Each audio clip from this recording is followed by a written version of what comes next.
Overpaying for anything sucks, especially socks, so why pay $45 for a single pair of grip socks when you can spend less than half? Pure Grip Socks Pro feature our best materials for optimal fit, moisture wicking, and performance at a fair price, just $16.99 a pair at puregripsocks.com. Inside this box is arguably Nike's best football boot release of 2022.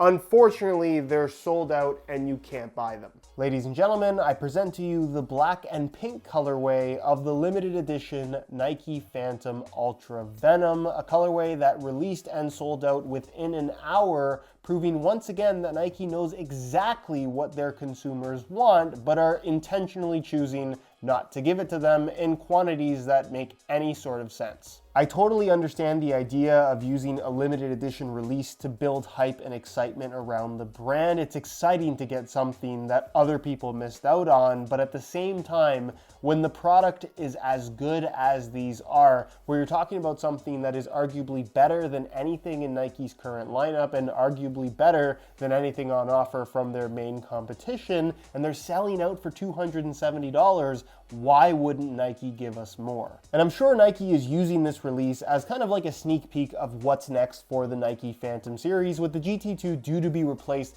pretty much any time now. However, my concern is that we're going to run into a situation like the Flyknit Ultra that came before these, where that football boot was so good and it hinted at the Mercurial series moving into a full Flyknit upper, which it did with the Vapor 12 and Superfly 6. However, as good as those boots were, they were nowhere near as good as the Flyknit Ultra was, and honestly, I kind of have the same concern for these. These are so good, I'm not sure how they can make something better. And the reason why these are so good really boils down to how simple the design actually is. It implements one technology and does so extremely well. You have a full Flyknit upper that's really thin, incredibly pliable. It's kind of a similar idea to what we have on the Phantom GT2 right now, but for whatever reason, probably due to a slightly different liner, and I suppose perhaps the Flyknit knit itself, the pattern they've used, it just feels more pliable and better on feet. I think a big contributing factor is also the central lacing system that runs nice and deep as well, rather than that off-centered system they have on the GT2, where unless you have the perfect foot shape for it, it's just not going to fit as well as it could. This central lacing system and the general shape that they've gone for here,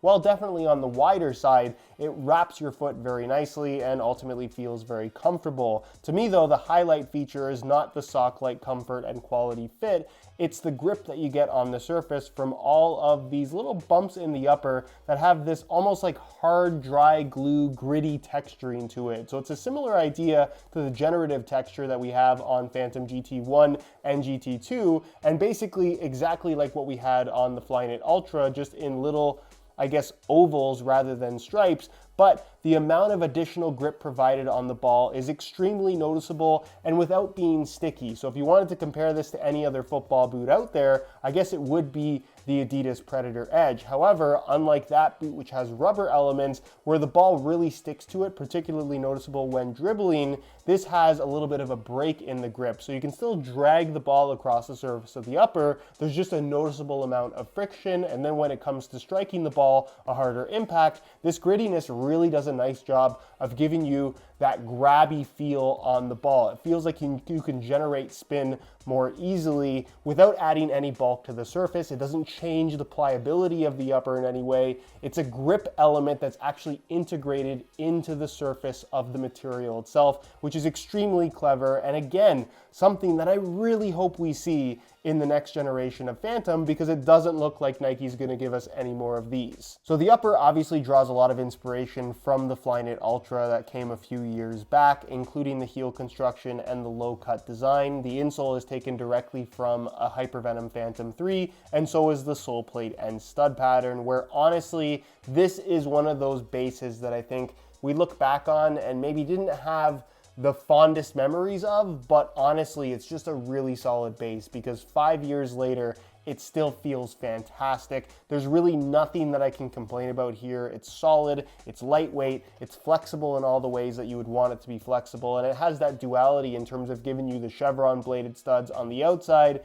and kind of the more rounded shaped studs on the medial side. So it's kind of this happy medium between being really grippy but also having that freedom to twist and pivot. It just feels really good, and again, I would say a nice improvement over currently what's on offer from the Phantom GT2, where we're totally talking about personal preference right now, but it just goes to show that newer doesn't always result in better. And then there's the weight, where logically I think you'd want something that is branded as a Phantom to be compared to the Phantom GT2, but I did that in the last video, so I thought it'd be cool to compare it to the current Nike Mercurial Vapor 15 Elite, arguably their most popular boot on the market right now, both in the same size, 9.5 US. We'll start off with the Vapors, and you can see that they weigh in at 6.55 ounces, the equivalent of 186 grams, very lightweight. Change the scale back to ounces and throw on the Phantom Ultra Venoms, and they weigh in at 6.7 ounces, the equivalent of 190 grams. A whopping 4 grams difference between these two, obviously in favor of the Mercurials, but needless to say, both of these boots are extremely lightweight, and it's actually pretty impressive that, again, with this old sole plate design, the boots are nearly the same weight as the current Mercurials. If we're comparing it to last year's Mercs, these are even lighter. On feet, like I mentioned earlier in the video, the Phantom Ultra Venoms are just extremely comfortable. It's a no-nonsense, thin, pliable Flyknit upper with a nice deep central lacing system, plenty of adjustability. It takes on a similar shape to that of the Hypervenom Phantom 3, which isn't too surprising given that it utilizes the sole plate from that boot, but because of the more central lacing system versus the offset one that those had, this has a little bit more width and slightly more volume, particularly through the midfoot. So if you have really wide feet, these are going to be a great option. If you had really narrow feet, however, I could see these being slightly on the wider side, but in terms of fit, feel, and overall comfort, really happy with these. The heel lockdown is great, and in general, the boots just feel like a pair of socks on your feet, which I think is what most people are looking for